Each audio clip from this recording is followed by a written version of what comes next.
London tower bridge এটা কীভাবে open close হয় আজকে আমি সরাসরি আমার দেখার সৌভাগ্য হয়েছে।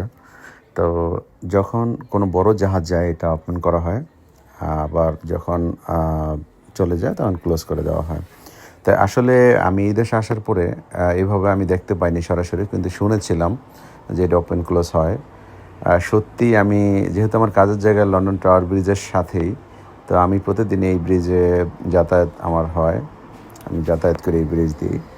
তো আসলে সত্যি আমি খুব খুশি হয়েছি আজকে আমার সরাসরি দেখার সৌভাগ্য হইল।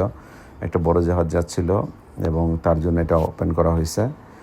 ওপেন করার মোমেন্টগুলো আসলে সত্যি সুন্দর ছিল, কারণ সবাই এনজয় করতেছিল এই মোমেন্টটা, ভিডিও ধারণ করতেছিল। আমিও যতটুকু পারলাম করার চেষ্টা করছি, যেহেতু অনেক মানুষের ভিড় ছিল। ভিডিওটা হয়তো স্পষ্ট ওভাবে করতে পারিনি, কিন্তু চেষ্টা করেছি তারপরও। আশা করি London tower bridge open close এটা দেখে আপনাদেরও ভালো লাগবে। তো ভালো থাকবেন।